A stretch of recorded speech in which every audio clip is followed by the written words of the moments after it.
दोस्तों, सोचिए, अगर धरती पर मौजूद दो सबसे खतरनाक एलियन प्रजातियां आमने सामने आ जाएं और उनके बीच इंसान सिर्फ शिकार बनकर रह जाएं, तो क्या होगा? आज की फिल्म में कुछ ऐसा ही होने वाला है। इसलिए वीडियो को अंत तक जरूर देखिए। साल 2004, एक बड़ी कंपनी वेलेंट कॉरपोरेशन का सैटेलाइट धरती के एक बर्फीले और सुनसान इलाके को स्कैन कर रहा होता है। तभी अचानक उसे जमीन के लगभग 2000 फीट नीचे से एक रहस्यमयी हीट सिग्नल मिलता है। ये देखकर कंपनी का मालिक मिस्टर वेलेंट और उनके वैज्ञानिक हैरान रह जाते हैं, क्योंकि उनके सैटेलाइट कई बार इस जगह के ऊपर से गुजर चुके थे, लेकिन ऐसा सिग्नल पहले कभी नहीं मिला था।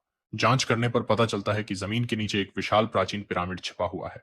सच्चाई जानने के लिए मिस्टर वेलेंट तुरंत एक एक्सपीडिशन टीम तैयार करते हैं। इस टीम वैज्ञानिक, पुरातत्व विशेषज्ञ और एक अनुभवी गाइड शामिल होती है, जिसका नाम एलेक्सा है। इसके अलावा एक पुरानी भाषाओं का जानकार सेबेस्टियन, मिस्टर वेलेंट का असिस्टेंट मैक्सवेल और खुद मिस्टर वेलेंट भी इस मिशन में शामिल होते हैं। शुरुआत में एलेक्सा इस मिशन को लीड करने से मना कर देती है, लेकिन बाद में किसी वजह से तैयार हो जाती है। कुछ ही समय बाद पूरी टीम एक बड़े जहाज से उस बर्फीले इलाके की तरफ रवाना हो जाती है, लेकिन उसी समय अंतरिक्ष में एक रहस्यमयी एलियन स्पेसशिप पृथ्वी की ओर बढ़ रही होती है। ये कोई साधारण जहाज नहीं, बल्कि प्रेडिटर्स का जहाज होता है। उधर इंसानों की टीम बर्फीले इलाके में पहुंचती है। उन्हें उम्मीद थी कि पहले ड्रिलिंग करके जमीन में सुरंग बनानी पड़ेगी, लेकिन वहां पहुंचकर वे देखते हैं कि जमीन में पहले से ही एक बहुत बड़ी सुरंग बनी हुई है, जो सीधे पिरामिड तक जाती है। सबसे हैरानी की बात यह थी कि सिर्फ 24 घंटे पहले ली गई सैटेलाइट तस्वीरों में यह सुरंग मौजूद ही नहीं थी। मतलब किसी ने सिर्फ एक दिन में इतनी बड़ी सुरंग बना दी थी। पूरी टीम उसी सुरंग के रास्ते नीचे उतरना शुरू करती है।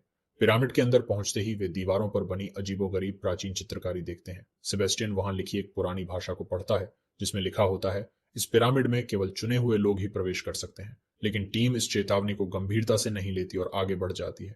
यहीं उनसे एक बहुत बड़ी गलती हो जाती है। अनजाने में वे एक पत्थर को हिला देते हैं और इसी के साथ पिरामिड के सबसे अंदर कैद एक एलियन क्वीन जाग जाती है। वो भारी जंजीरों में बंधी होती है, लेकिन उसके जागते ही एक भयानक प्रक्रिया शुरू हो जाती है। यही एलियन आगे चलकर पूरी तबाही की वजह बनने वाली थी। इसी बीच प्रेडेटर्स का स्पेसशिप भी पृथ्वी पर उतर जाता है। 3 खतरनाक प्रेडेटर अपने जहाज से बाहर निकलते हैं। उनकी सबसे खतरनाक ताकत यह होती है कि वे खुद को अदृश्य कर सकते हैं। बाहर मौजूद इंसानों को वे चुपचाप एक एक करके मार देते हैं और फिर उसी सुरंग से पिरामिड के अंदर पहुंच जाते हैं। लेकिन अभी तक इंसानों को इस बात का बिल्कुल भी अंदाजा नहीं होता कि मौत उनके पीछे पीछे अंदर आ चुकी है। कुछ देर बाद टीम एक ऐसे कमरे में पहुंचती है जहां चारों तरफ इंसानों के पुराने कंकाल पड़े होते हैं। सबसे डरावनी बात यह थी कि हर कंकाल का सीना फटा हुआ था। ऐसा लग रहा था जैसे कोई जीव उनके शरीर के अंदर से निकलकर बाहर आया हो। लेकिन किसी को समझ नहीं आता कि आखिर यहाँ हुआ क्या था। इसके बाद टीम नीचे एक और रहस्यमयी कक्ष में पहुंचती है। वहां उन्हें एक प्राचीन कैलेंडर मिलता है।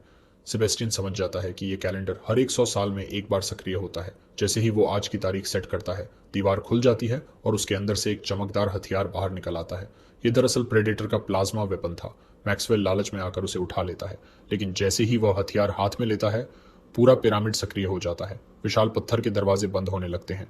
पूरी टीम अलग अलग हिस्सों में बंट जाती है। दूसरी तरफ एलियन क्वीन द्वारा दिए गए अंडों से छोटे छोटे जीव निकलते हैं। ये जीव इंसानों के चेहरे से चिपक कर उन्हें संक्रमित कर देते हैं। कुछ समय बाद उन इंसानों के सीने फट जाते हैं और उनमें से छोटे छोटे जेनोमॉर्फ बाहर निकल आते हैं। अब सबको समझ आने लगता है कि पुराने कंकालों के साथ भी यही हुआ था। उधर पिरामिड के अंदर दरवाजे लगातार बदलते रहते हैं, जिसकी वजह से टीम के सदस्य एक दूसरे से बिछड़ते जाते हैं और एक एक करके उन पर जेनोमॉर्फ हमला करने लगते हैं। कुछ ही मिनटों में कई लोग मारे जाते हैं। अब टीम में सिर्फ कुछ ही लोग बचे होते हैं। इसी बीच एक जेनोमॉर्फ अचानक एक प्रेडेटर पर हमला कर देता है। दोनों के बीच जबरदस्त लड़ाई होती है। काफी देर तक मुकाबला चलता है, लेकिन आखिरकार जेनोमॉर्फ उस प्रेडेटर को मार देता है। इस मौके का फायदा उठाकर एलेक्सा, सेबेस्टियन और मिस्टर वेलेंट वहां से भाग निकलते हैं। लेकिन तीसरा प्रेडेटर, जिसका नाम स्कार होता है, उनका पीछा करने लगता है। शुरुआत में ऐसा लगता है कि वह उन्हें मारना चाहता है, लेकिन असल में वह अपना हथियार वापस लेना चाहता था, जो इंसानों के पास था। भागते भागते मिस्टर वेलेंट की तबीयत जवाब देने लगती है। वह आगे नहीं दौड़ पाते। स्कार उनके सामने आ जाता है और अपने हेलमेट से उनकी बॉडी स्कैन करता है। उसे पता चलता है कि मिस्टर वेलेंट पहले से ही एक गंभीर बीमारी से पीड़ित हैं और ज्यादा दिन जिंदा नहीं रहने वाले। शायद इसी वजह से स्कार उन्हें छोड़कर आगे बढ़ने लगता है, लेकिन मिस्टर वेलेंट पीछे से उस पर हमला कर देते हैं। अब स्कार भी दया नहीं दिखाता और एक ही बार में मिस्टर वेलेंट को मार देता है। इधर एलेक्सा और सेबेस्टियन एक ऐसे कमरे में पहुंचते हैं जहां दीवारों पर बनी चित्रकारी इस पूरे रहस्य से पर्दा उठाती है। उन्हें पता चलता है कि हजारों साल पहले प्रेडेटर पृथ्वी पर आए थे। उन्होंने इंसानों को पिरामिड बनाना सिखाया और बदले में इंसानों से अपनी पूजा करवाई। हर 100 साल बाद प्रेडेटर वापस आते थे। इंसान खुद को बलि के रूप में पेश करते थे। उनके शरीर में जेनोमॉर्फ पैदा किए जाते थे और फिर युवा प्रेडेटर उन एलियनों का शिकार करके खुद को असली योद्धा साबित करते थे। अगर कभी एलियन ज्यादा ताकतवर हो जाते और उन्हें हराने का कोई रास्ता नहीं बचता, तो प्रेडेटर अपने पास मौजूद सेल्फ डिस्ट्रक्ट हथियार से पूरे इलाके को उड़ा देते थे, ताकि एलियन बाहर न निकल सके। इतने में अचानक एक जेनोमॉर्फ हमला करता है और सेबेस्टियन को पकड़कर घसीट ले जाता है। अब एलेक्सा पूरी तरह अकेली रह जाती है। कुछ देर बाद स्कार उसके सामने आ जाता है। वह अपना हथियार वापस लेना चाहता है। एलेक्सा डर जाती है, लेकिन तभी एक जेनोमॉर्फ दोनों पर हमला कर देता है। स्कार उससे लड़ने लगता है। मौका देखकर एलेक्सा प्रेडेटर का हथियार उठाती है और उसी एलियन को मार गिराती है। यहीं से कहानी में सबसे बड़ा बदलाव आता है।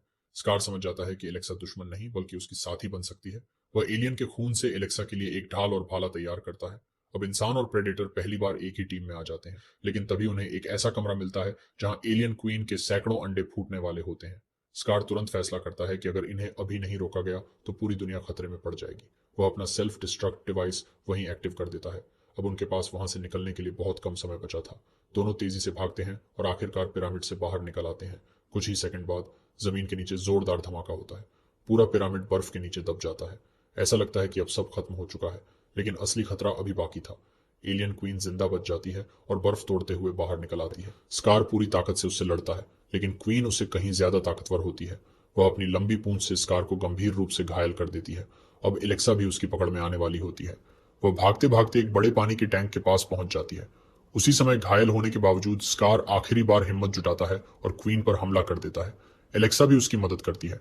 दोनों मिलकर क्वीन को भारी जंजीरों से बांध देते हैं और पूरे टैंक को गहरी खाई में गिरा देते हैं।